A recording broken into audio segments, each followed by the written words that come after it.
camera's all effed up.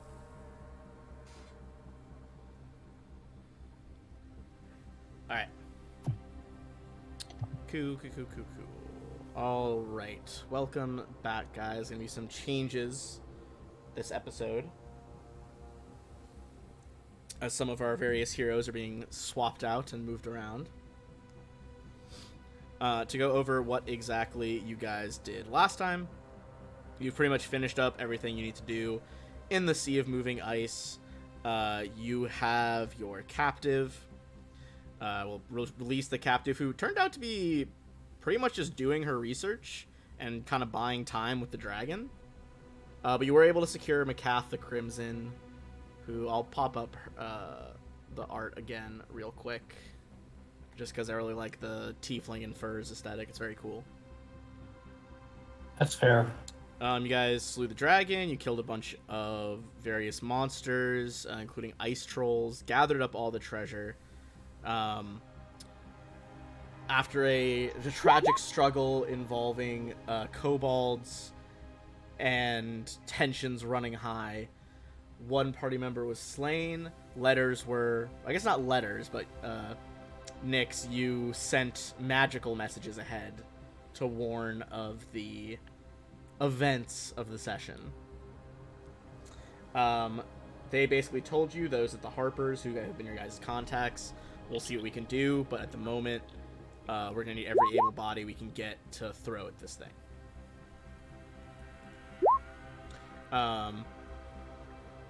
So, we are going to skip the time of you guys actually sailing back in, like, the Wave Runner, the ship, because there's really no need for it, in my opinion. I'm just going to take us back to the Sword Coast in general. Quick question. Yes. Have we had a long rest while we were on the voyage? Oh, 100%. It would take like 2 days. Cool. Was that 2 hit points? 100% you guys got one. Yeah, you guys got pretty beat up toward the end of it. You guys were like all the way up north over here by those ice flows. But in the ship that you're able to call back, you were able to sail back down the coast, much calmer waters, to return to Waterdeep and inform the council of upcoming issues and what you found out. Macath also said that, upon returning, they're going to get their stuff together and be able to give you some more information. Cool.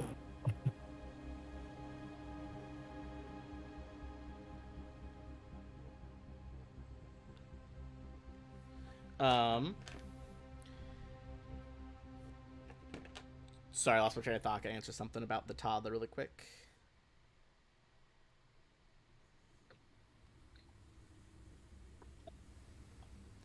Alright. Cool.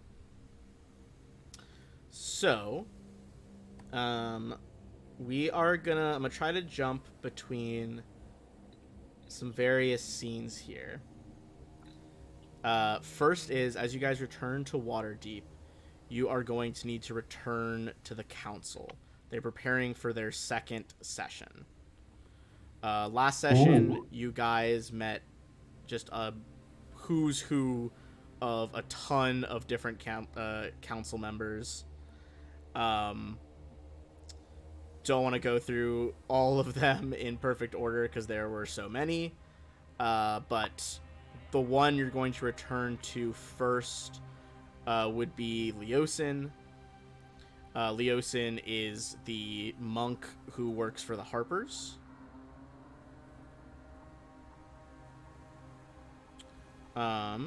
Yes. Cool. Any questions about last time before I start going in with Leosin as you guys arrive? Nope. And then I have a question for our rogues after as well. We are good, but ready to answer questions. Do you think like as they're getting ready to go, you guys would return to the inn basically where you were based by the Harpers? You think that's the time you slip away? Absolutely. Like, we'll touch down, like, oh yeah, casually Goodbye, everybody. We'll see you in like 5 minutes and then just slip away. Just dip. Just dip. Follow up to that. I don't know. You don't have to do this. I just want to throw it out there in case you wanted to. If Willa wants to roleplay giving stuff to the other person, or we can not do that. I know it could. I know when I like roleplay talking to myself, it gets weird, but up to you. I know, right? I might not roleplay it, but I'm happy to just talk about what the exchange was. Yeah, go for it. You want to like tell the others what Sure. kind of goes down as Willa departs? Yeah. So, like, Waka and Willa were married, and so, you know, with Waka's whole life threatened situation, we decided to make the decision that we've helped good enough ourselves personally, so we're out. But then Willa has a twin sister whose name is Tara, and so Willa did decide to send her twin sister to come, and Tara was just fine going on an adventure and helping to save the world and stuff. Gotcha. Okay. And then just a quick rundown. Again, tossing it over to you as optional. I have an idea. If you're still going with the idea that someone's hiring you as like a merc, is it Tyrus or Tyrus? How would I say it? It's Tyrus. Tyrus. I do have an idea of who would be hiring you if you. Yeah, I would totally be up for being a merc being hired. Yeah. All right. Do you want to roleplay that out, or I can just like inform you of who is paying for a hire ship right now, or a contract? No, let's do it. All right. Yeah. Cool. We'll start with that, and then think about the same question, Picardy, as well, if you want to. I have someone else that could talk to you about your thing. What was the question? Sorry. Just if you want to have like your benefactors talking to you as like they're waiting for the old 3 party members to arrive, to be like, hey, this is what we need from you, etc., etc. Oh yeah, sure. Okay, so let's start with Tyrus. Tyrus. Sorry, Tyrus. Learning. That's It's okay. gonna be Sir Istival is hiring you. Ooh, yeah. So if you guys recall, Sir Istival is one of the council members. His big like ideology was like, against Tiamat, we either stand together or fall alone. Who will stand with Cormyr, which is his area. He is a former adventurer, a Purple Knight of Cormyr, which is a nation near here. An active member of the Lord's Alliance, and is representative of a lot of smaller settlements, particularly Daggerford, which is a small settlement to the southeast of Waterdeep by a little bit. So we're going to cut to his chambers in the Grand Council Hall, probably a couple hallways away from the actual meeting room. So, we find our new character seated in front of the desk as Sir Istival kind of does that, movie thing where he's looking at the window, hands behind his back, looking out on the city, and turns back to you. And it's Tyrus? Is that? Sorry, I'm gonna have to remind you. It's Tyrus. Tyrus. Okay. Tyrus. Yeah. Okay, I think I can mnemonic that. Tyrus. She's like, One day. It'll be okay. very well. Tyrus, things are moving apace. The council is set to meet again, and I fear things in the second session will get more heated as information comes to light. If the messages I received are correct, several members of the party spearheading these expeditions have either passed or absconded from the situation. There are others willing to step up and fight the good fight, but, well, you came highly recommended by the way of Daggerford. I may not have much to pledge as a lord, but I thought it only right to hire a man of your skill. Well, why? Thank you. I'd like to think that I live up to my reputation, and I will be happy to join you and prove that my reputation is very earned. Yeah. I wanted someone of the more mystical persuasion that I could hire. All this horns and ritual resurrections, it's... well, give me a good old sword in my hand any day. Yes, yes. It's always nice to have your claws, 6 inches deep into your enemy as their blood pools out. It's always really nice. He kind of chuckles, like, you remind me of the barbarian I used to travel with. Very Man. Darvel, this guy gonna have some conversation. looks in Paladin across the room. He kind of nods. We'll say out of character, like a lot of the price that he's paying is like what bought you a lot of this new good gear and shit like that. Yeah, that makes sense. But he kind of is like tells you, you can retire your chambers now. He'll have a runner sent to gather you when the next council session starts. Why, thank you.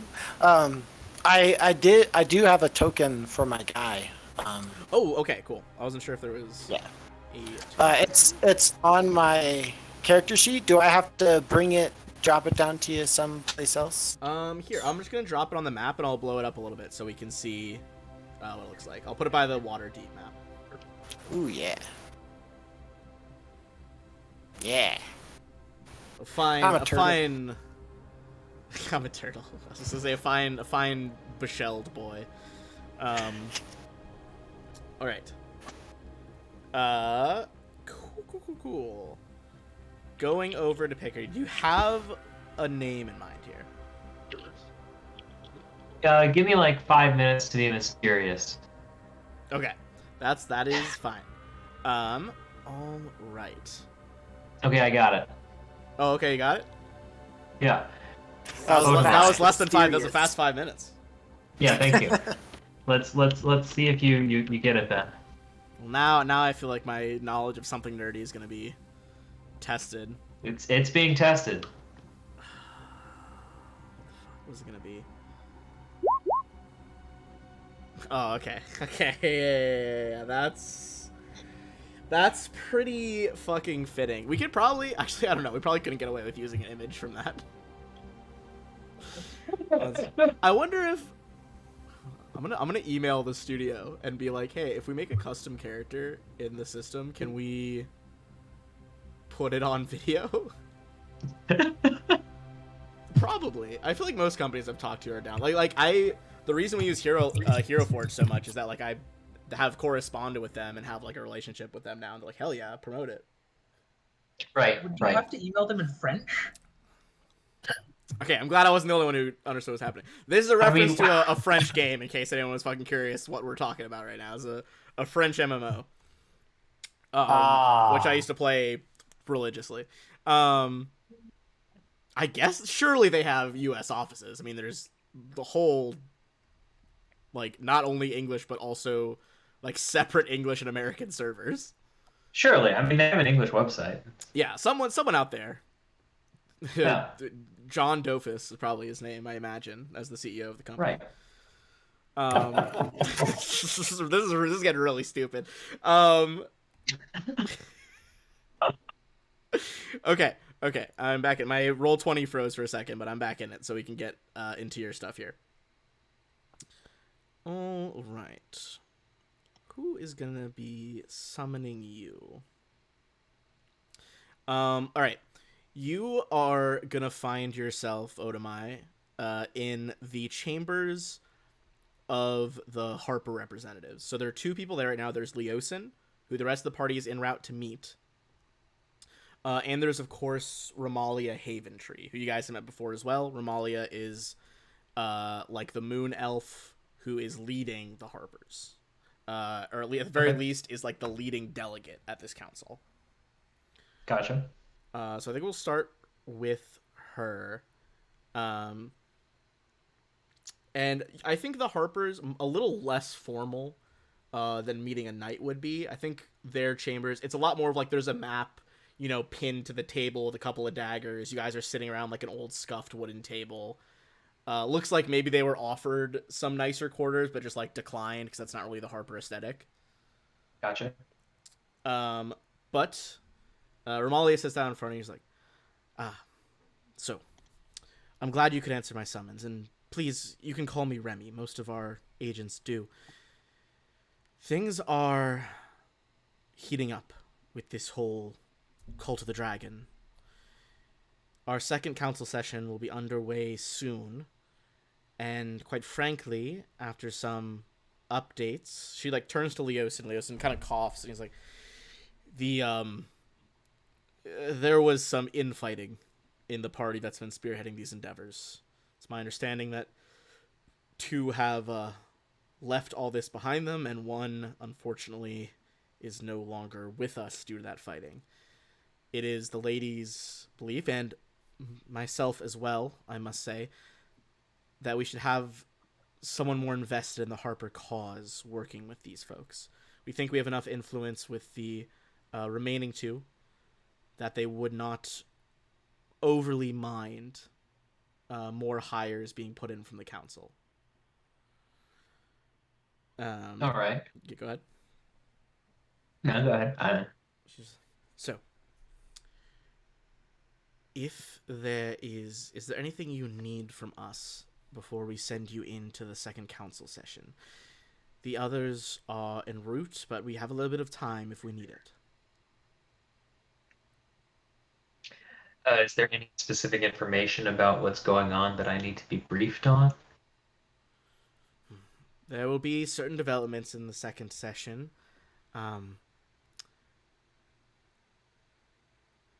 Some of which, well, you'll see when we get to there, but I believe we have information to be gathered from a tiefling they rescued up north. At the moment, we are looking more into the Drakhorn. Seems to be the magical means by which they are summoning.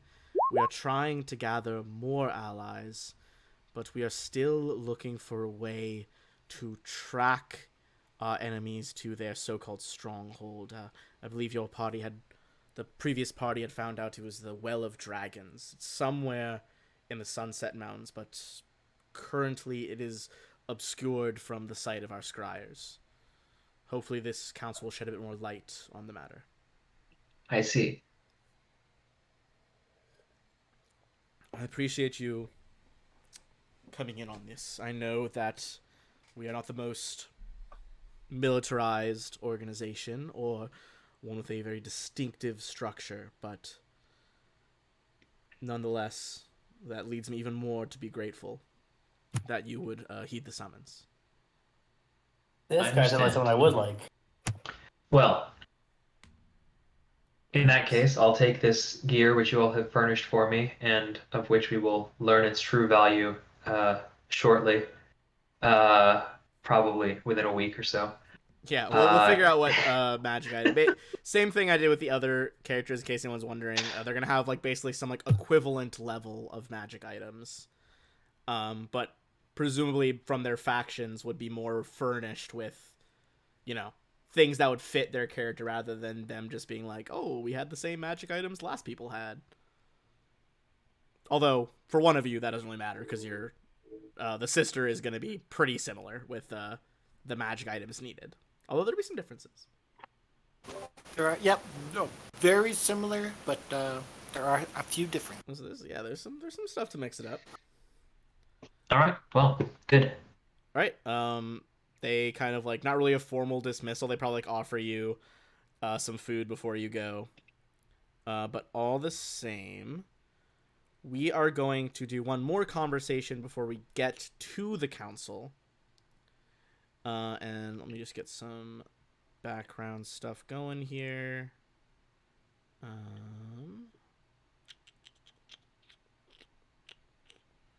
think that's the one I was looking for. Just some more somber music a little bit. All right.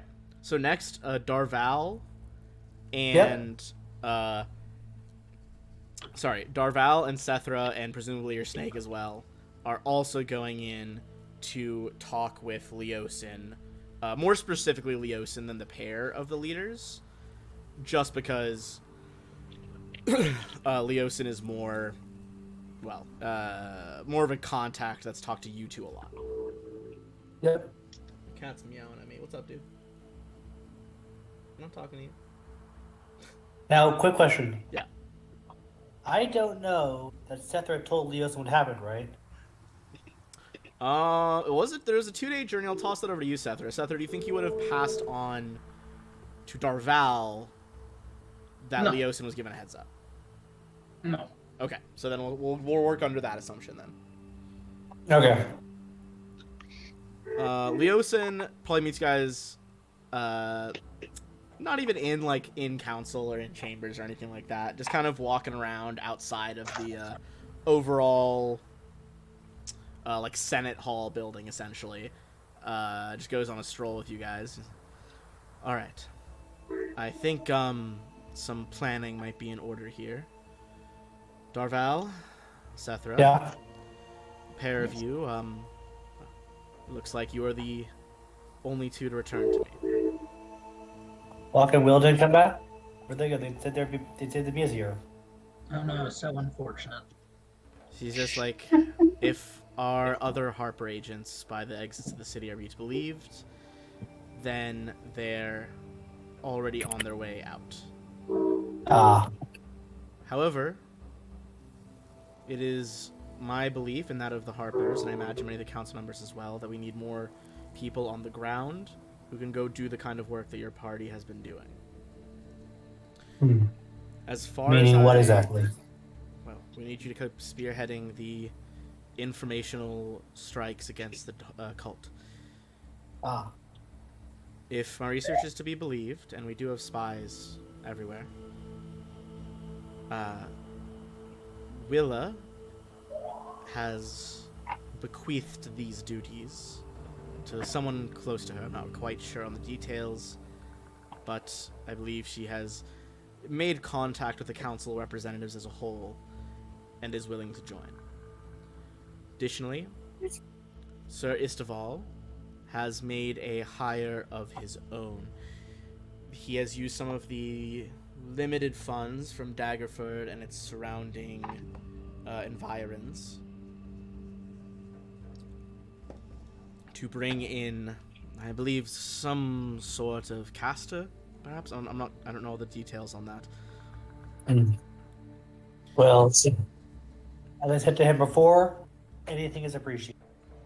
Indeed. And, of course, we have put a member of the Harpers on the team as well. I don't want this to sway your opinions of us. It's just, he kind of hesitates. He's like, I hope we have somewhat earned your trust. And some of the factions in play at the moment, the elves are still being isolationist. Others are hesitant to throw resources in, fearing that if they do too much, their lands and fiefdoms will not be protected. But I promise this Harper is here to help. In fact, I imagine it'll be a great boon to you as a whole. We now have another member from the Harpers, and from Sir Isteval, and I was hired by you all. Who is going to be upset on the council that they feel that you all are, and Sir Isteval are getting more of a grip on control of us? Should we be concerned about anyone in that regard? Ooh, Leosin's like, that's very perceptive. I think that is a risk. There is twofold thought on the matter. One is that if we are using our own men, great. That's less that the others have to commit. That being said, there are others who wish to maintain their involvement who will not be as happy that there is a higher percentage of one faction. We might have to assuage some of those fears. Well, then they should have hired more people as well. I wait, agree, but which factions are going to be I concerned think about? one of the big ones will be King Melandrake. He's the representative, if you recall, for the elves, both of the Misty Yes. Forest and the High Forest. Yes. I think despite believing that he doesn't want to squander the remaining strength of the elves, he's a quite arrogant personality, and I think he might have something to say on the matter. I think we're safe from Onthar Froome and the Order of the Gauntlet. I don't think they'll be too upset. The dwarves, I think that's something else to be hesitant of. Representative Ambassador Conrad Braunanvil is suspicious and a bit hot-tempered, though I think if we can convince him of your usefulness and the usefulness of the Harpers as a whole, he could be a staunch ally. Hmm. He was already quite Well- taken that your group had taken care of so many giants. That was certainly impressive to him. And Lady Nightshade? Lady Nightshade, I'll be honest, maybe Ramalia has a better idea, but at least to me, Nightshade is a bit of a mystery. If any operatives are capable of evading our agents and the Harpers, it's her and her various assassins and mercenaries. In fact, I don't know. I'm hesitant to trust her. I think that's why Sir Isteval hired an independent. I don't think he fully trusts Lady Nightshade. Hmm. Interesting. Good to know. I will try to make friends with her, if possible. Good. Well, is there anything else I can try to provide to you all?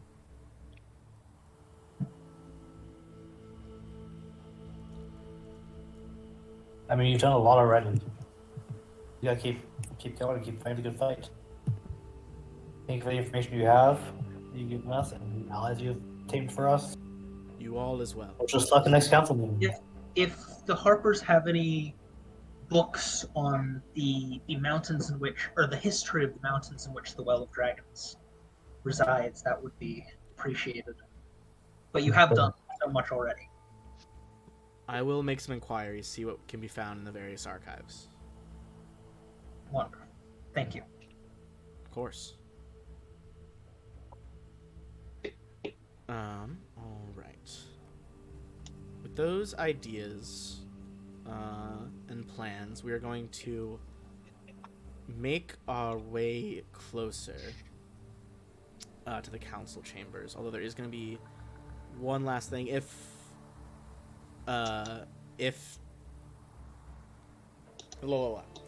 Tara wants to converse with someone here, I think there is someone who would try to stop her on the way. I don't know if she's available or not, but because I know don't know how the kiddo is doing this evening. Sorry, ask again. I was thinking, like, if you want, we can just go to the council chambers. If not, I think there's someone who would be interested in talking to you on the way in. Sure, I'll chat with them. All right.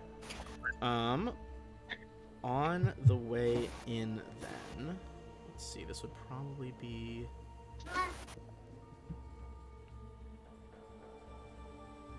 All right. On the way in, you are stopped by a tiefling that you would know as Rianne Nightshade, Lady Nightshade. And she kind of very curtly is like, "You're Tara, the new bowman coming in?" Yes, that is me. From what I understand, you are pretty good at sticking to the shadows. Yes. That is good. My reputation precedes me. Yes, well, don't fret too much. I don't know if you've worked much with the Black Network in the past, but we're quite good at ferreting out information. It is honestly assuaging my worries a little bit that you'll be part of this team. I would like to impress upon you something, though. Okay. The council is dilly-dallying more than I would like. They debate, they form committees. It's too much. I'm hoping that when the time comes, I can rely on there to be at least one person in the group who will do whatever needs to be done to secure the information we need. Be that And what? thievery, sleight of hand, or even, if the situation calls for it, a little bit of pain. Huh. What type of information is this? Just if my guess is right, I think at some point we're going to have to deal with some of the various worm speakers. There are those in the council who are going to try to insist that you all drag them back here. If that becomes a liability, I just want someone in the group to know that you won't lose everyone's support if you take drastic measures. I don't need a worm speaker to get back here. I just need the information to get back here. Interesting. Okay. I appreciate it. And, may I know who you are? I am Lady Nightshade. I am the representative from the Black Network, which you would know in passing is like the like an assassination group. They're also called the Zehent Arum. Basically, it's like an organization of mercenaries and assassins. They're for sure a bit more on the evil side. Okay. But she's the representative who's come to the council. Okay. Is there any difference amongst the worm speakers? Any that you're particularly curious about? I know we already have some leads on Varum the White. I think he might have a lot of information. From what I understand, he's a bit more loose-lipped than the other ones. Or at least, he must be if we found him and haven't found much on the others. Okay. It has been my pleasure. She kind of bows and like starts to wander off into the crowd. You try to follow her for a bit with your eyes and just very quickly lose track of her as she just almost immaculately vanishes into the crowd. Okay. Perfect. All right, with those things in mind, we're gonna move to the council chamber.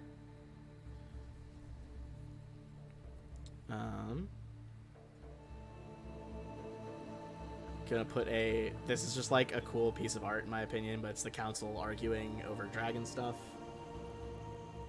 Presumably the head of the Dragonborn you guys had to fight a long time ago, in the first section of Greenest. But this is the vibe you all walk into as you're walking into a rather noisy council chamber this time. You find, much like before, those of you who have been here before, there is a set of 5 seats put near the middle front for you all to sit and participate in these talks. You would get prompted by Leosin that, like, he says, like, they would not be nearly as... It would not be nearly as out of place to voice your guys' opinions and stuff in this council now that the other one was more of a introduction to the situation. Alright. Okay. So, with that in mind, I'm going to move over to my council notes. You guys don't need to see the council notes, actually. You can stay on the Sword Coast.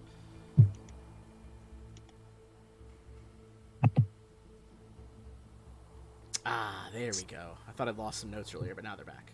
Perfect. Perfect. All right. So, following up from your guys' adventures here, you guys see there is a lot of activity around Lady Lateral Silverhand. If you guys remember, this is one of like the 7 sisters, those like nigh immortal mages that are here. Yep. She seems to have gained a little bit of a following here, and certainly has more power. One person you don't see is Lord Neverember. It seems she has kind of superseded him as a Lord of Waterdeep, and is now sitting at the head of the council table. Mm. So whatever politics have happened, Lady Silverhand is very much on the forefront of things. is there any other group that seems to be forming separate from her? I would say everyone give me a perception check. Those of you who've been to the council before, do it at advantage. Which is just Sethra and Darval. And just to be clear, one second, I gotta get the names up again. Lord, never remember is not present. Is that correct? We don't see him. He is present in the chamber. He has been replaced as like the head of the council chamber. Gotcha.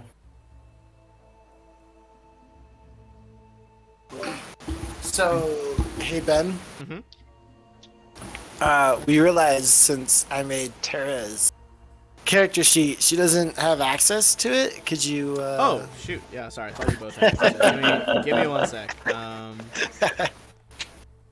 right, let's see. Edit the settings to that. Oh, because it's in journals but not editable. I got it.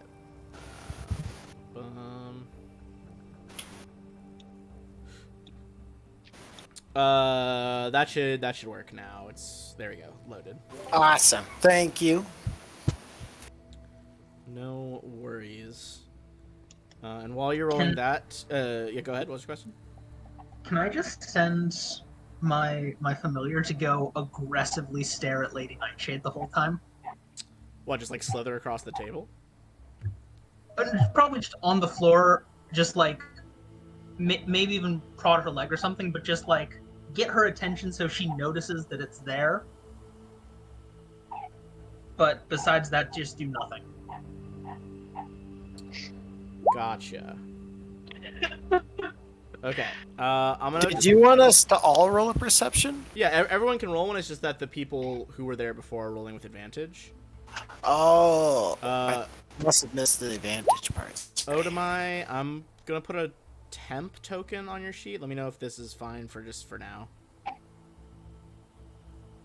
Give me a second. It's saving. In case we need to put you down somewhere.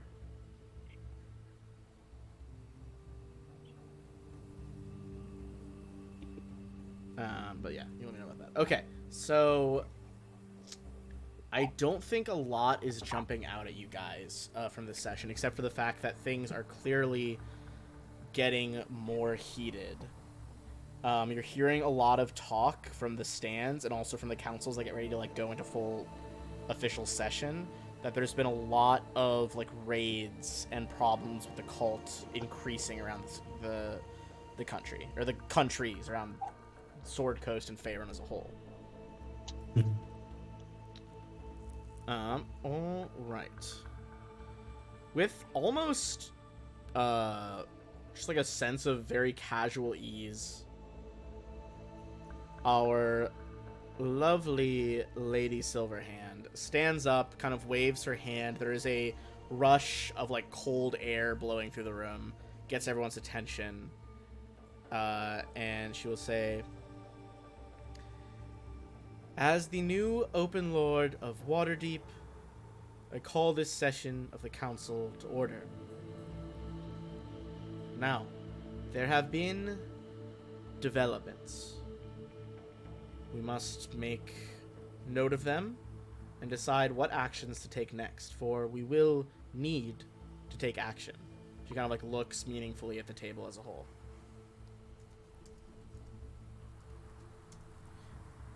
Very well. As she returns to her seat, first thing first, she turns towards Darval and Sethra. Darval, Sethra. Yes. She kind of looks down. She reaches a hand down, and I think your snake very willingly just like goes through her fingers. Wait, what is this? This is Lady Silverhand, the one you were having him stare at. No, I was having him stare at Nightshade. Oh, at Nightshade. Sorry, I thought you said Silverhand. Yeah. No. Ooh, do you want him to be seen by Nightshade then? Yes. Okay. Give me a I'm gonna say, give me an insight check on that then. She's hell of a poker face. You're not really sure if anything is jumping out at you here. But she does turn to Sethra and Darval. He says, "It is my understanding that your mission to the Sea of Moving Ice, it worked, it was successful."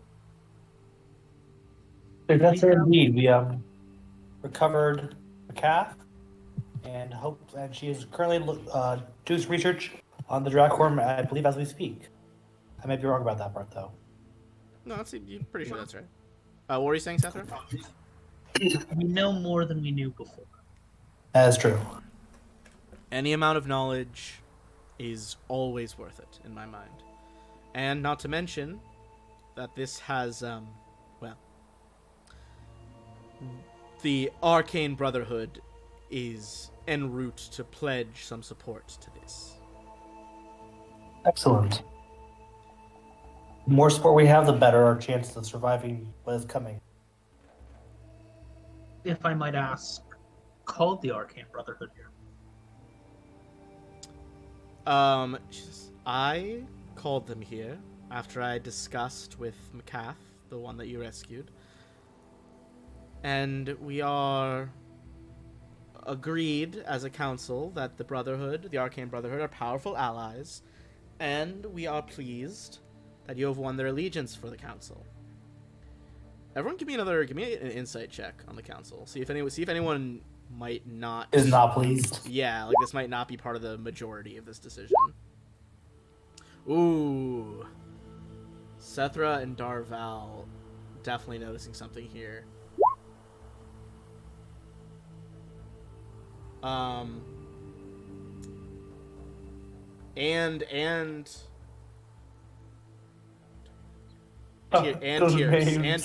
Tyrus. That's it, right? Did I get it? please God, I hope it's Tyrus. I think it's Tyrus, the Tyrannosaurus. Oh, no, I thought it was the other way around. Because Tyrus sounds more like Tyrannosaurus. Nope, it's Fuck. Tyrus. That was my mnemonic device. My mnemonic device because it sounded like T-Rex, but I guess in my head, the wrong thing sounds like. Think of like a necktie. It's Tyrannosaurus. Oh, okay, that's actually pretty helpful because Ty as a Y. All right, Tyrus, Darval, and Sethra. You guys notice that someone who is usually pretty calm, collected, and very much in support of most things the council is doing to protect the country or the realm as a whole. Onthar Froome of the Order of the Gauntlet does not seem super pleased that the Arcane Brotherhood is involved. Interesting. I'll talk to him about that later.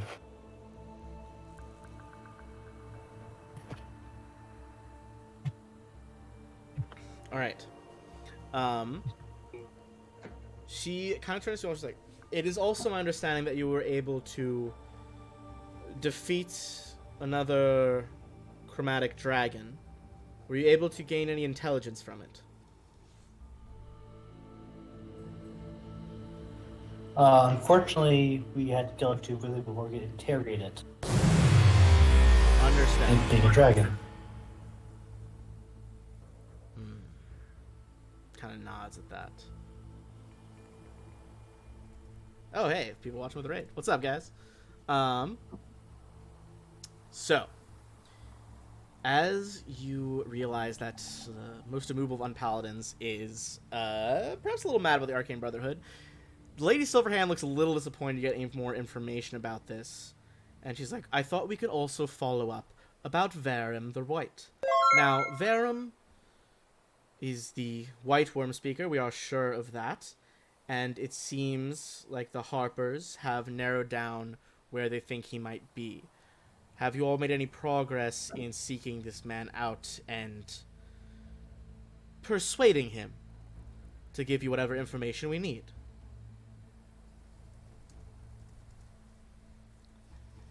You guys have not really made any progress on that out of character. Oh, they're asking us. I thought they're asking the... No, they're asking you guys. Yeah, they're like, because you guys hadn't heard about it. Gotcha. No, we have not made progress yet on that front. We were beset with tragedy and were unable to make progress. But we are excited to move forward and track him down. Here. You hear some kind of ripples of unease at all that. And they're just like, Overall opinion seems to be rather disappointed that there was so much loss of members of the party on the way back. Well, perhaps if you all could follow up on the lead at Borskir Bridge, we need to track down a worm speaker as quickly as possible.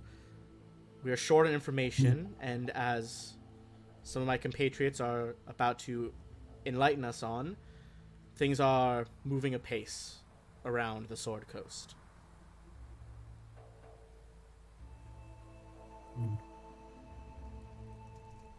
That sounds like a wise course of action. Alright. She sits down again. And this time, you guys see a new council member stand up to deliver their lovely opinion. Alright. First up, stepping forward, you see the dwarves. The representative of the dwarves, Ambassador Braun Anvil. Staying to his feet, still not a lot taller than a lot of the people who are actually sitting, but an imposing figure nonetheless. Has a shield slung across his back, a massive battle axe slung underneath it. Now, you bring up a good point there, Lady Silverhand. 5 adventurers went out to the ice flows, and I only see 2 of those in return. Not only that, one is, if I understand it, a relative or a confidant of one of the ones who ran. One is in the pocket of Sir Estevan, and apologies, sir, I know you are not one to be trifled with in terms of honor, but it does make me hesitate that you paid for this mercenary on your own. And, if I may say so, Lady Haventree, having the Harpers have such a strong presence within this group, it does seem as though you're rather trying to take control of the situation when you can most assuredly see that the council is currently being held and directed by Lady Silverhand. Can I pipe up then? Yeah, absolutely. You have a dwarven champion you want to give to our party? By all means. I'm gonna say, give me as this is kind of just like, not really a taunt, I'm gonna say give me an intimidation check, actually, as you stand up to, the ambassador. Oof. I'm gonna say with advantage, though, in the chamber. He kind of stops, and you see he's very clearly still a bit, like, red in the face and angry, but is very much, trying to suppress a smile. He looks like he kind of likes that you stepped to him a bit. Look, I meant no disrespect to you, Darval, and of course your companion Sethra. You clearly came through things unscathed and ready to go. But it's of my belief that having anyone in a majority of power might put this whole endeavor at risk. Though I must Then admit, give us 2 dwarven champions.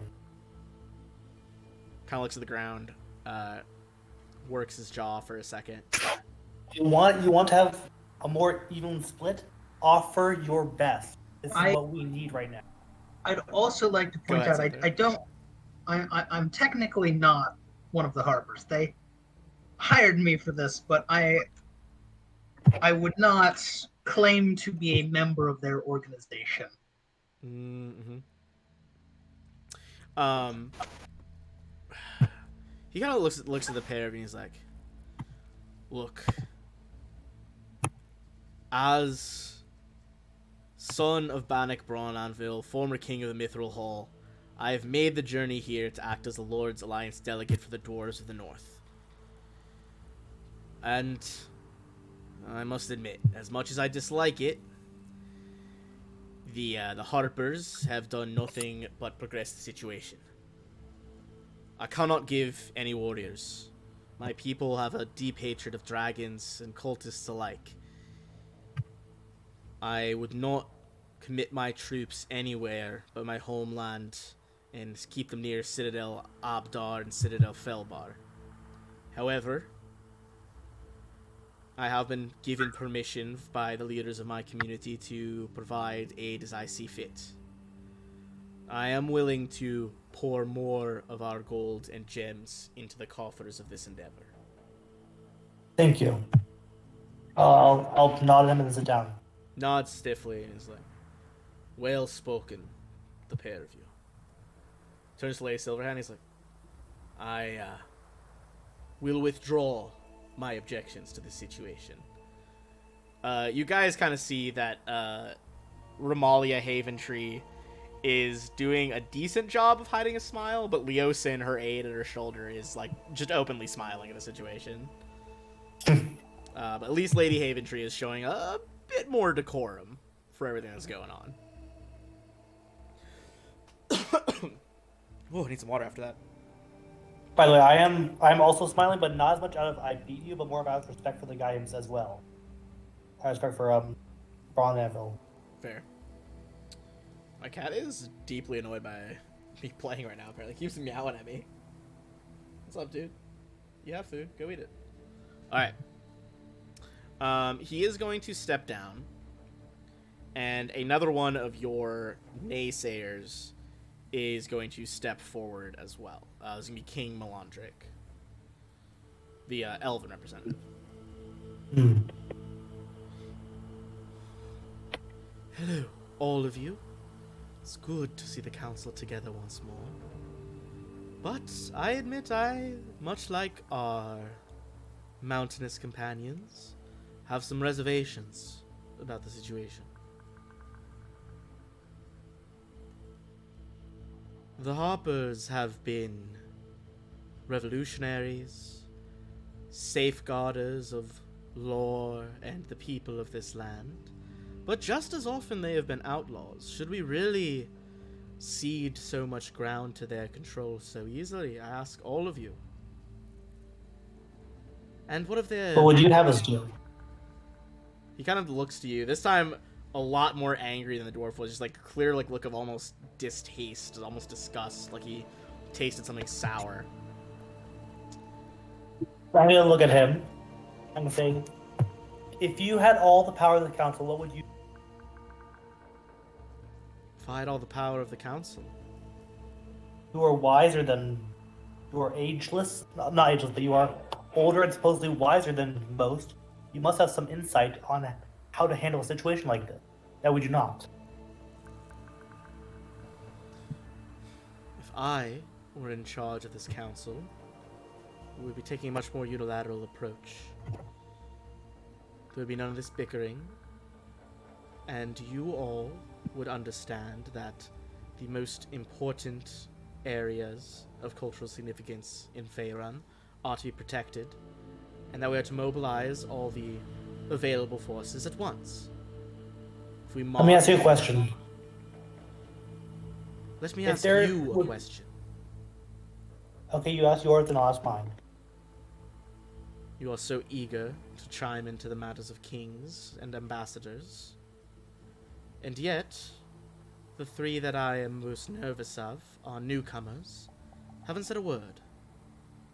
He kind of turns towards our three new PCs. He's just like, tell the council. Why should we trust any of you? You come here hired by members of the council without very much preamble at all, or even under the guise of what? Doing what's right? He kind of like raises very like arch eyebrow at Terra. What are you all doing here? What can you contribute to the situation? The cult has fathered their raids along the coast and have even begun to threaten not only several more cities outside of Waterdeep, but even Elven territory as well. What are you doing to stop the cultists marching through our forests? Well, we're apparently doing more than you are, since you're just letting them mosey on through your force, and, well, you just hired me to kill every cultist I meet, so there's that. Give me a persuasion check with disadvantage.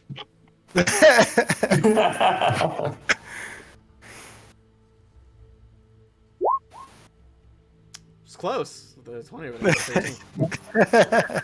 Curls his lip in distaste and as expected from a mercenary dog, not even the honor of real soldiery. I'm no dog, I'm a turtle. He kind of turns to the guys like, you see, this is what we have to work with. Mercenaries, jokesters. This is no time for comedy. The cult moves apace. Events progress. If we are not to do something now, then when will we do it? Let me ask my question now. I ask him. Very well. Darval. You yourself said that if had you the power, there would be no bickering. So why are you bickering with us? See, he takes a moment, and after a brief, like, tightening of his jaw, that, like, previous elven serenity kind of comes back into place. I wouldn't expect all the members here of the successor cultures on our great continent, those who do not see the big picture as the fairer folk, the elves, do. But, as you say, we should not argue. We must take action. He kind of returns to his seat very slowly, moves his robes out from under him so he can, like, sit very cleanly.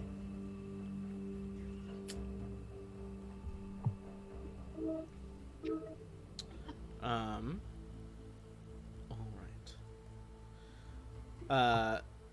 Lady Silverhand kind of looks on very impassively at the situation, not wanting to sway one way or another. Perhaps we could call Miss Haventree up to discuss with us what the Harpers have discovered. And it is my understanding that Lady Nightshade, if you would grace us with your voice, that your... She kind of hesitates. It's like, clearly the lady's from an organization that's right on the cusp of being illegal by a lot of nation standards. That your organization has gathered some as well. The two ladies look at each other, Haventree at Nightshade. Nightshade kind of nods and extends her hand like, hey, you first. Romalia stands. Alright. I will be frank. We have gathered some more information that will enable our champions, as it were. You hear some kind of, like, a very, very quiet, like, scoff from the elf at, like, the champion's remark. That will enable them to better track Varum. Varum the White has dedicated himself to life of debasement. I don't pretend to understand why a creature like him, a person, would choose to serve the dragons, the chromatic abomination of a goddess that they serve. But we have information, as said previously, that he was seen near Borskir Bridge, and if I am to understand, he was last seen heading into the Serpent Hills. You see she kind of like sits back down, and Lady Nightshade steps forward. As my counterpart on the council said, Borskir Bridge. That is where we would start the investigation, although my agents are perhaps not as squeamish to recover information. It would seem that Varum the White is looking for an old Anarian ruin in the Serpent Hills. If How do you spell that? I'll put it in the chat one second. Let's see. Anarian ruin in the. Your snake sticks its tongue out excitedly at the words serpent. It's like, oh, that's that me.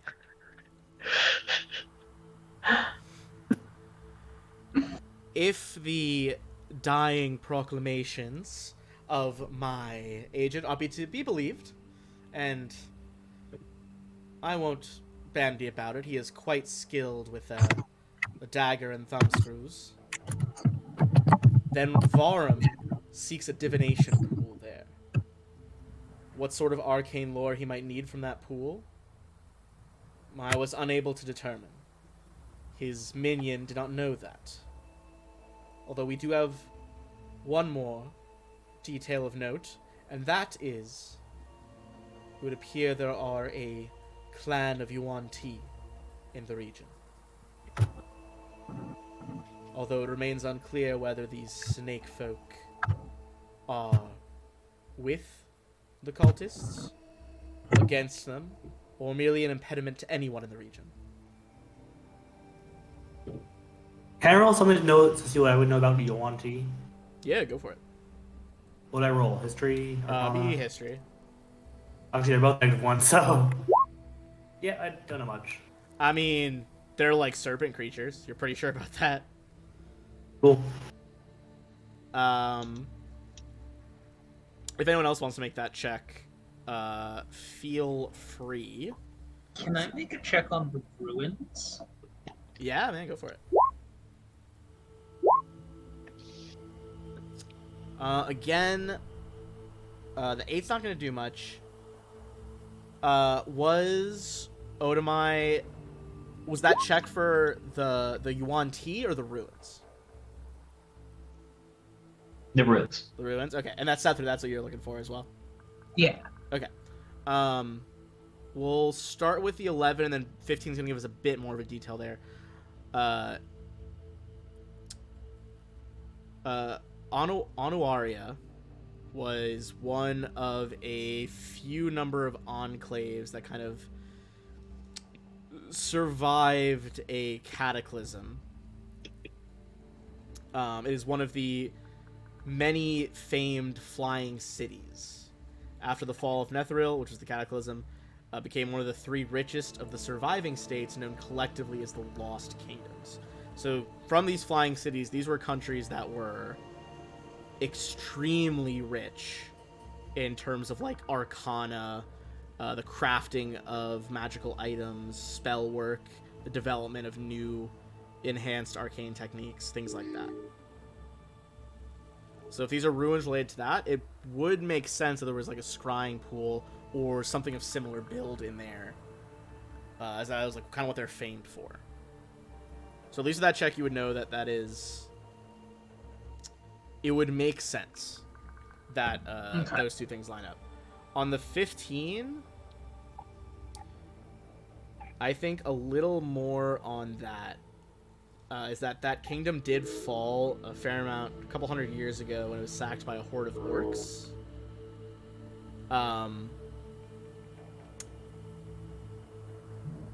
But there are rumors on that 15 that there was problems relating to dragons, not just the orcs, that caused it to fall.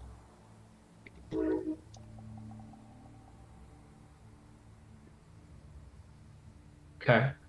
With that knowledge, the assassin, no like bow or formality, just goes back and sits, quiet as before, keeping a keen eye on everyone else.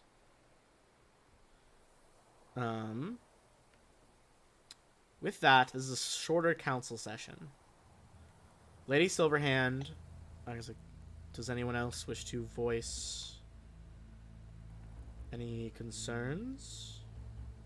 See a couple of them shake their head, like Dellen Winterhound of the Emerald Enclave. Doesn't seem super pressed right now. Very well, I think the rest of the council will involve the nitty-gritty of what our new funds from the dwarves are, and what other forces have already been committed in at least slowing down the cultist raids.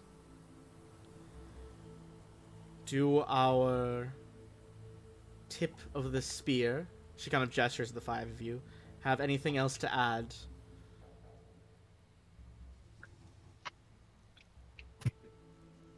I do not.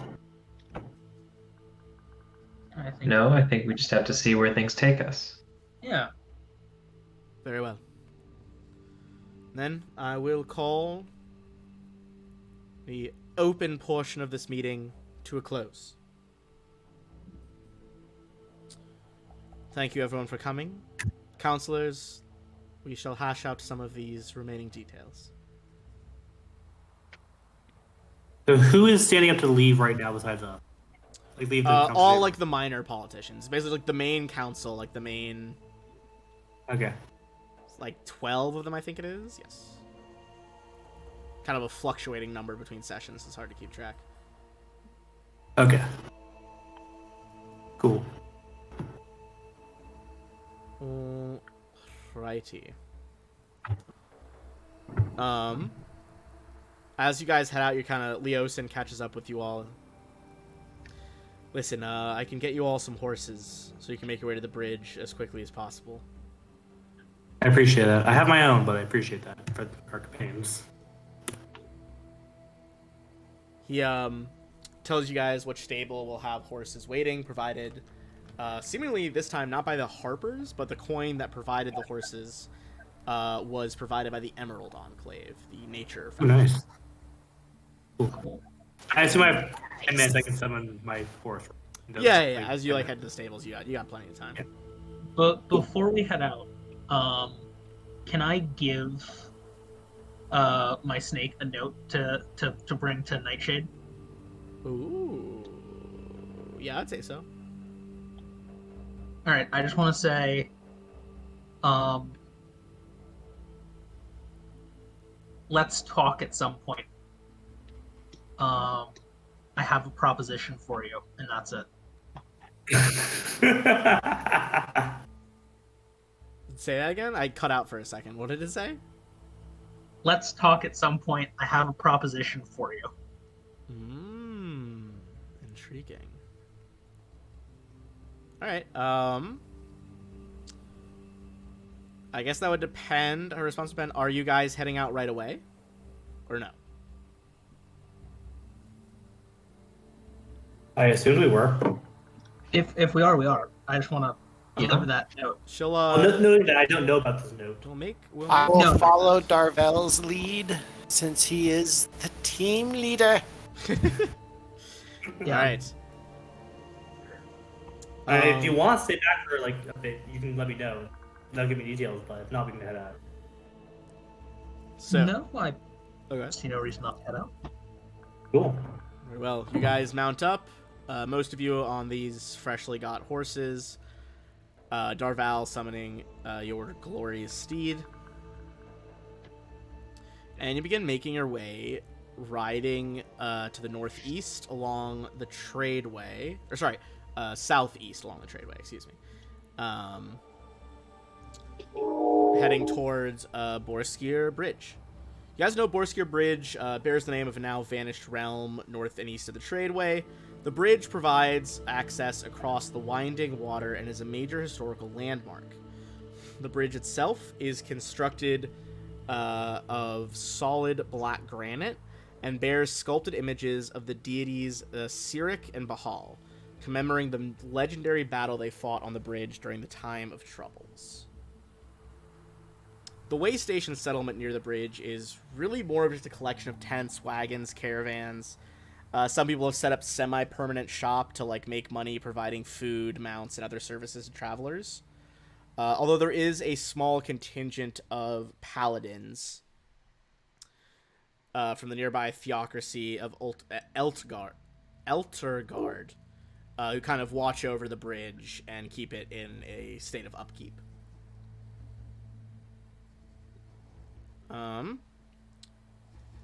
As you guys approach, what is the plan? As you're looking for information on this dude. what's the play?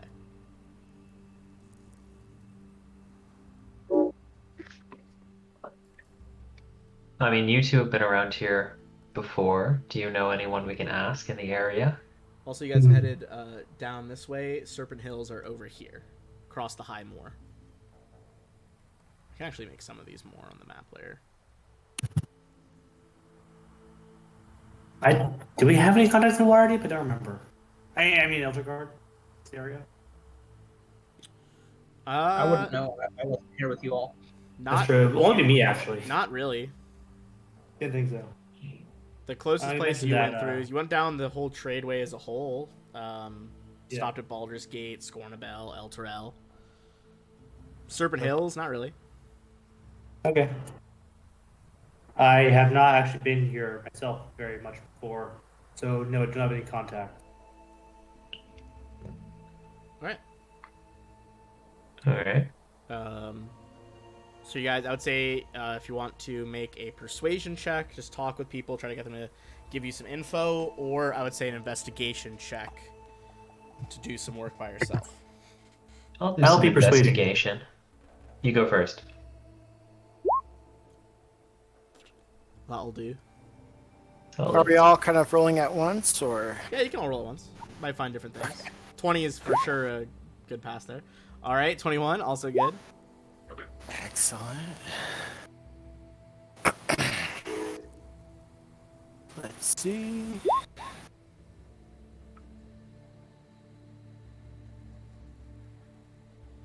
Alright, so mainly Darval from talking to people, you know, being personable, approachable as a paladin. Odomai, you kind of do the legwork, listen in on some conversations. You kind of like interact with a few merchants, like what gear would a faction going to like explore an ancient temple in the Serpent Hills need? And you're like, okay, clearly he came through here, he picked up some, you know, like rope that he might need, etc., etc. The pair of you would come to a conclusion that the place that Varum spent the most time is Bolo's Tent Side Inn. Rough and tumble establishment set up in a large pavilion near the eastern edge of the tent city.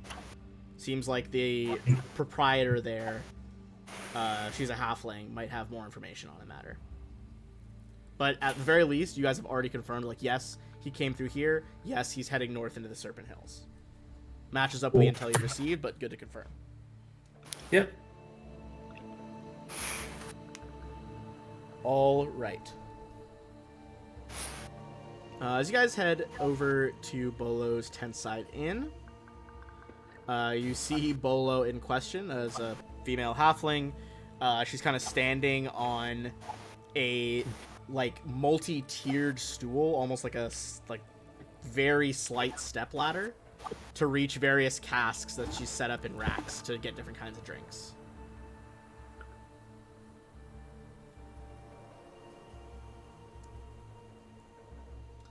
Alright. You guys head over and do that. Tavern itself, extremely lively. Let's switch it up to some more cheerful music here. She's clearly paying bards in the corner to get a jam going.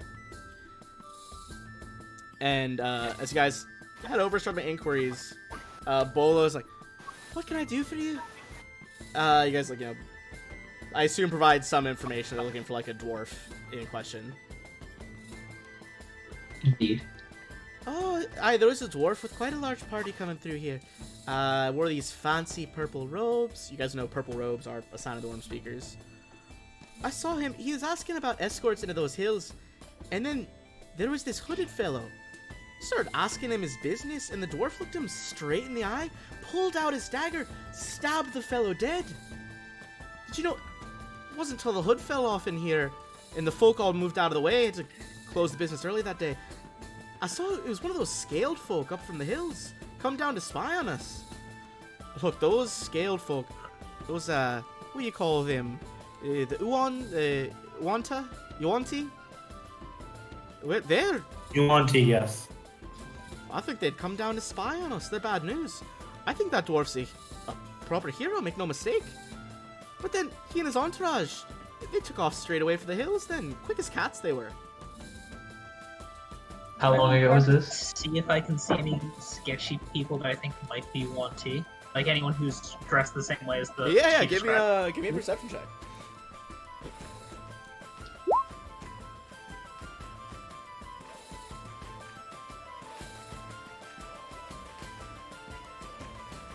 Okay. Sethra. See a rather and Terra. You guys see a rather large individual in a black cloak with the hood up. Seems to be looking over at you guys talking. As you catch sight of him, he dips out of the tent and starts to walk away. I'm gonna send the snake after him. Give me a stealth check from the snake then. From the snake, okay. I believe it uses your roll, if I recall. Oh, does it? Or it does in Pathfinder. Now you got me second guessing myself.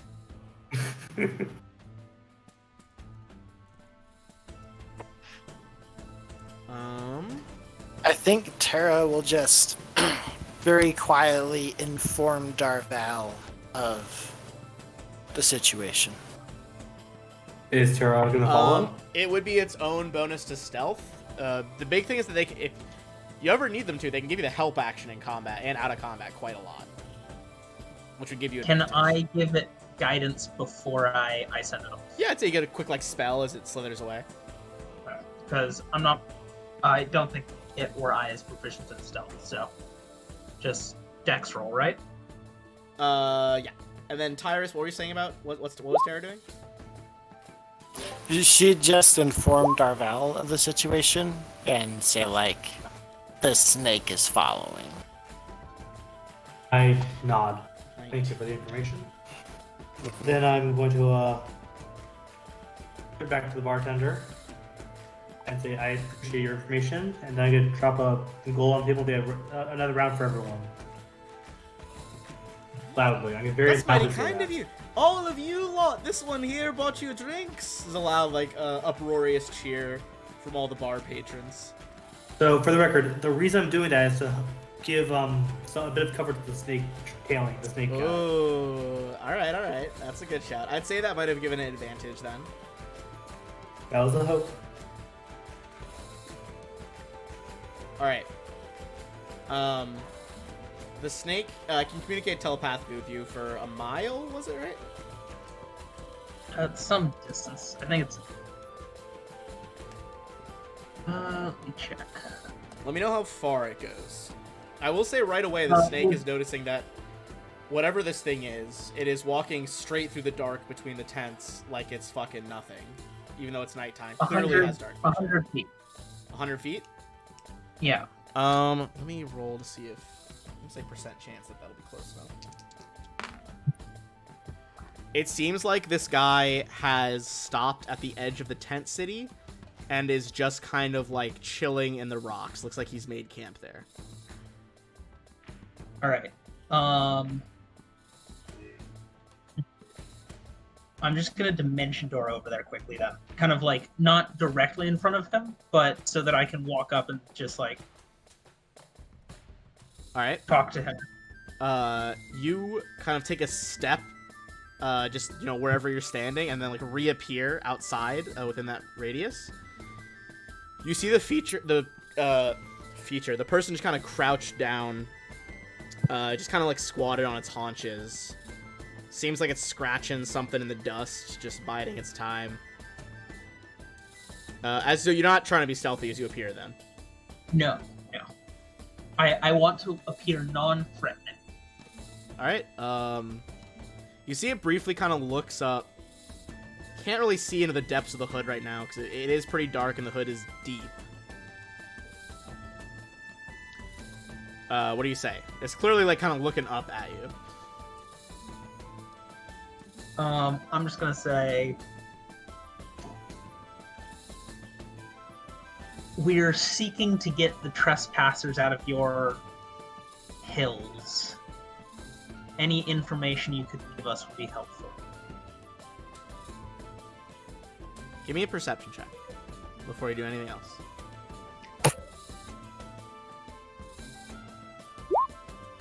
Okay. A deep, gravelly voice. How do you know that there's any intruders in the lands?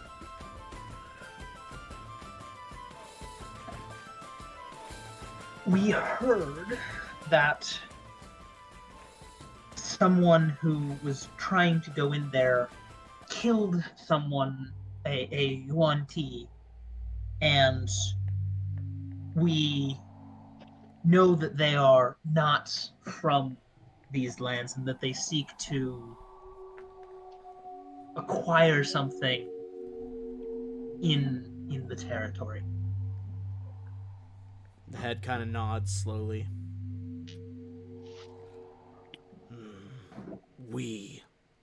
How many are in your party? 5, but I don't trust them all too well. And 6 some if of you them include the snake. Oh yeah, 6 if you include Scylla over here, but I don't trust the other 4 very well, and at least one of them's really like annoyingly righteous. But Serpents might be sneaky, Annoyingly but right. it's always worth listening to the lies or truths that their tongues whisper. greed. I'll tell you what. Bring your friends over. Perhaps we can strike up a deal. Although, you talk of my people. Do you know much of our culture before you go? How much do I know of their culture? I didn't roll for this. Not a huge amount right off the- I'd say give me a roll. See if you can like oh fuck, what are some Yuan Ti customs? Not a lot. This is a pretty like Okay. it's honestly a lot of their tribes, not all of them, but there are a fair amount in the nearby hills that are a little xenophobic and are Okay. not apt to work with a lot of people. I'll just say not much, but from what I have heard, and admittedly this is not first-hand knowledge, you all may be unkeen on working with outsiders, which is why I figured it better to approach by myself instead of cause a scene within tavern. You're not wrong. My people are difficult when it comes to trust. He holds out a gloved hand. In my culture, we seal it with a shake. Shake with me and I'll wait here, I promise, until your companions arrive. All right, I'll shake his hand. Right? Let me check something here.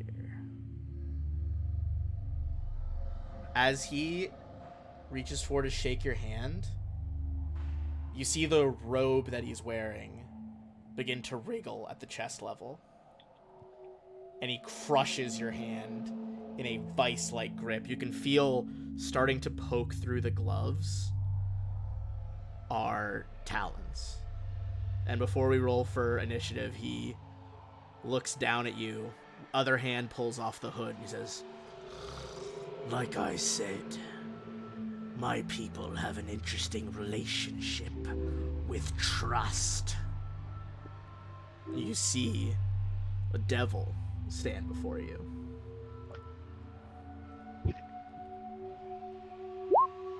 Alright, I'm gonna switch us to a Okay. battle map. Oh snap! Let's see. It is the one that I thought it was.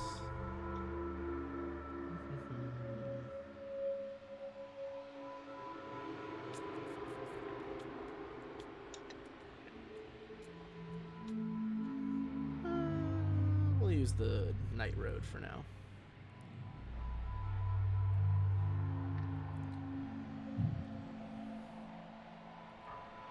Alright, Sethra, if you want to drop yourself at the bottom end of this map, over here.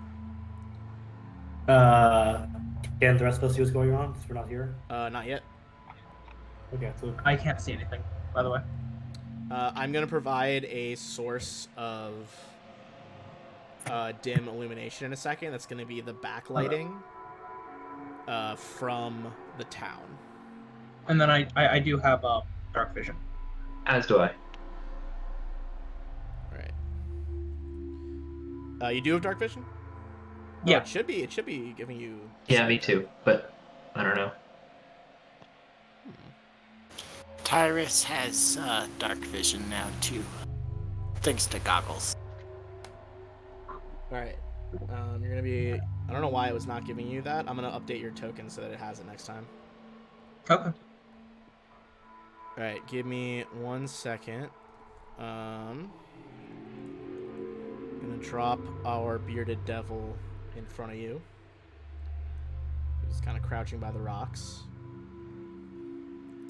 I'm gonna get a little bit of ambient light coming in from the town. Should be about 80 feet of dim light.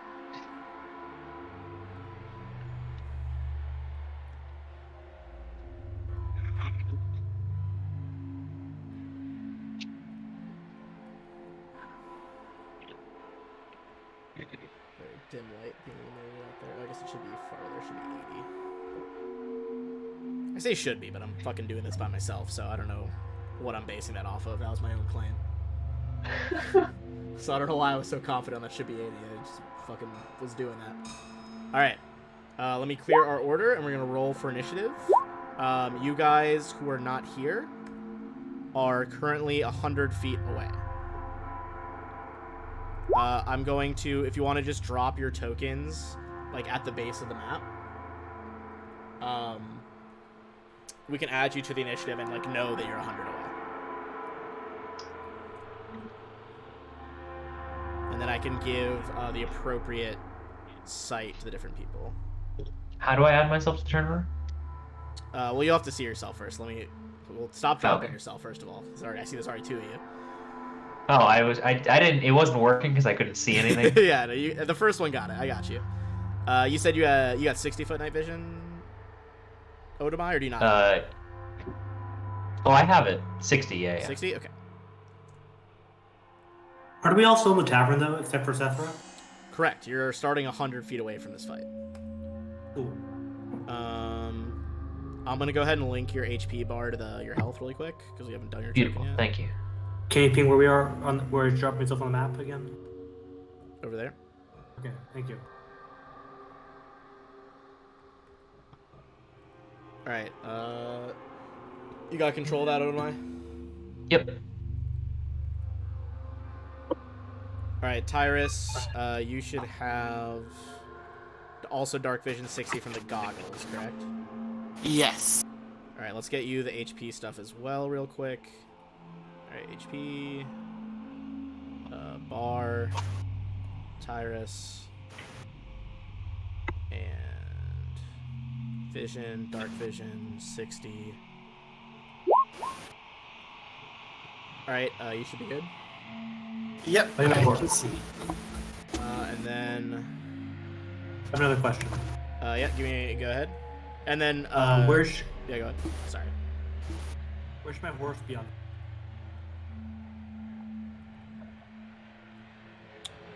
Your horse, we'll say it was outside the tavern. I don't know why you would have unsummoned Cool. it. Yeah, no, that would not have so. Right here. Finish as Why well. is it not? Interesting. Okay, hold on. Oh, Terra's there's- token is being weird. Give me 1 sec. Okay, this should be representative of Terra. Dark vision for Terra is like a buttload. Yeah, 120. Jesus Christ. So far. It's amazing. It is wild. I did play one of those a while ago. And it is very nice. Misclick. That's the wrong Um, one. Vision and then dark vision 120. Make this your new default. Okay, everyone should be able to do their own thing right now. Can everyone see their various creatures tokens? Yes. All right, perfect. That's like Yeah. Looks like we're good over here. All right. Just need Terra's initiative, and then we're good. And my devil as well, of course.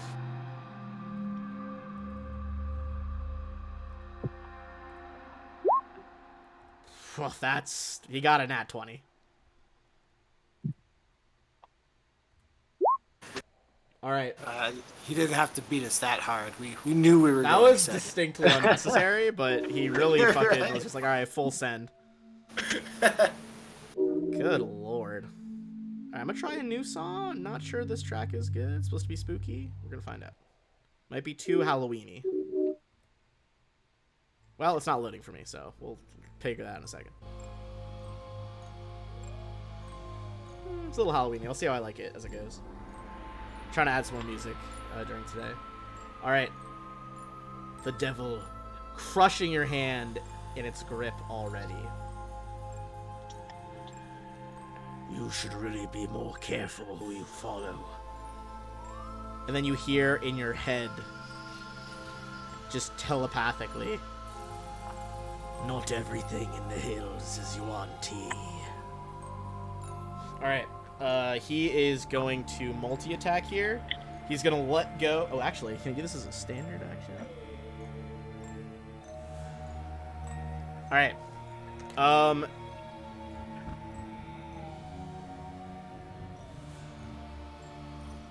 He will try this, and then he'll try to get you with his beard.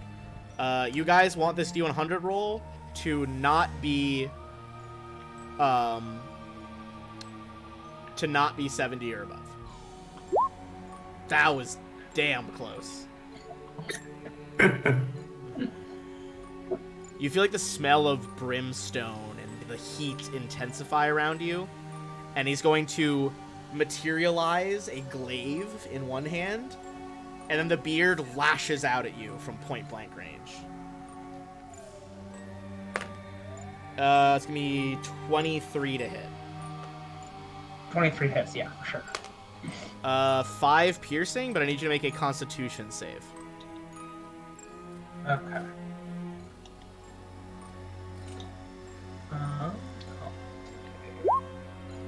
That is a pass.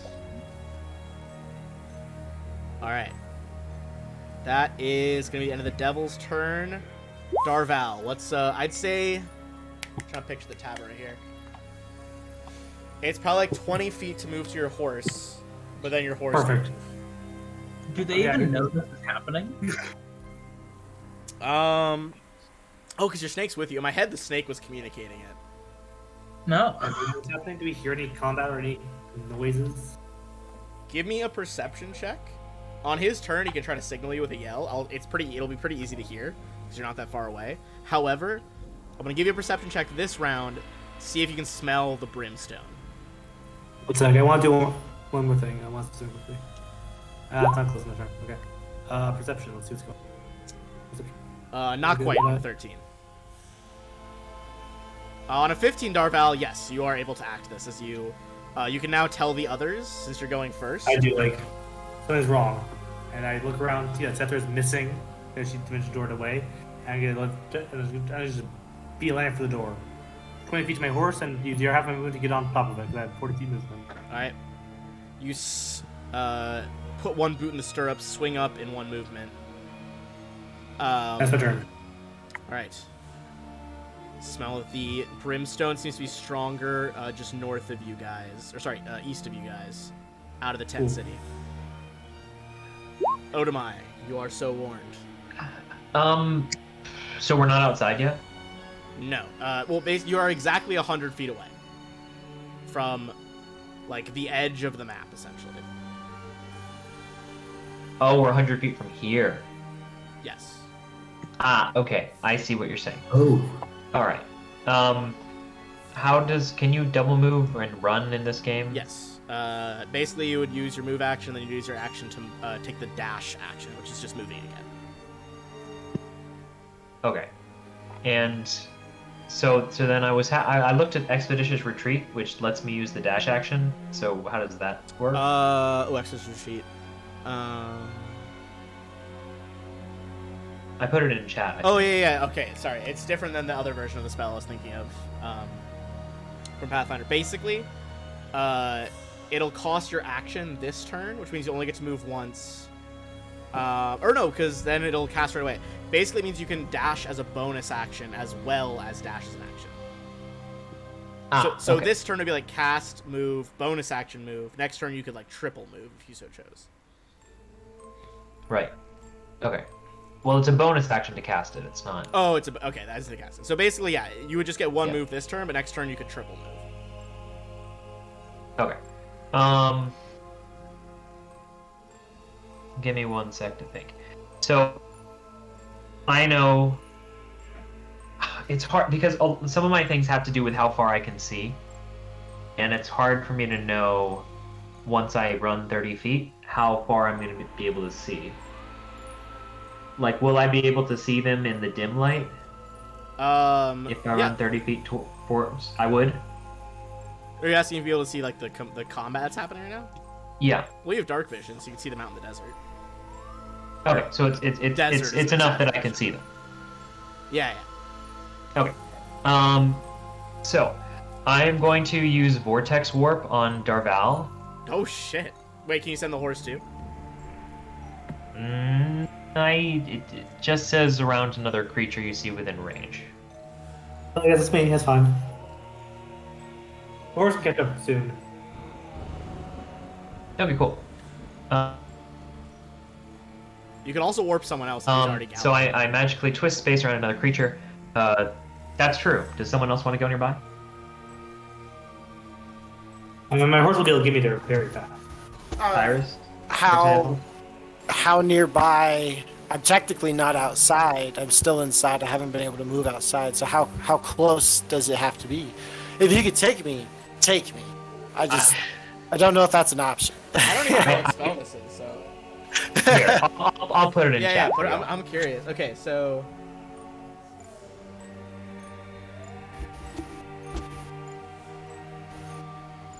Yeah, you can see out with dark vision, especially because there's low light going out to 80 feet. If you step out of the tent, you could look from your position. You're looking out to where the fight is and looking into the tent at Tyrus, so you could point at him and teleport him somewhere that you can see. Cool. So, do you want to be flanking, or I forget how flanking works in this game. You're just next to it. Yeah, you it's just gotta be still next opposite, to it. but like. All right. yeah. Well, I'll just go ahead and teleport you right over there. Oh yeah. You hold your hand out. There's kind of like a you guys. It's not just like a magic beam or anything. Odomai, you pull out like a small like tinker's contraption that you throw at his feet, and then just like a blue kind of portal appears, goes over him, and he reappears over there. Your class stuff is. That is so sick for a second level spell. It's pretty dope. Also, I just love Also, the flavor it can of your work on class, enemies. like, yeah, dude. You can make them. They have to make a save, but like, you can Yeah. absolutely teleport someone against their will. Nice. Insane. All right. So you appear there. So that was your standard. Are you gonna move 30 feet closer as well? Yeah. So just remember that you're 70 feet away essentially. Cool. All right. In that case, Terra.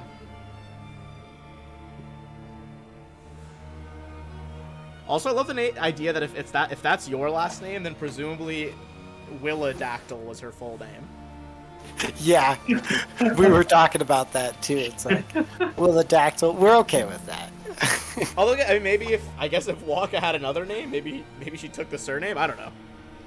We never talked about last names on our That's first fair. I characters. usually don't think of last names very often for my characters, like monikers. Yeah. But I mean, my last character's last name was Guppy, right? First name Captain. So that was legal first Yeah. name. That's way funnier than him being a captain. Like I like the idea that like his fucking Fey parents named him captain. He's like, well, guess that's what I'll do. That's really fucking funny. So, she'll fly kind of like out of the tavern and upwards. And then she should just be able to shoot him. Yeah. What's the range on think- your bow? 120. I think it's like 150, I think. Or yeah, It's something like 120 or 150. It's definitely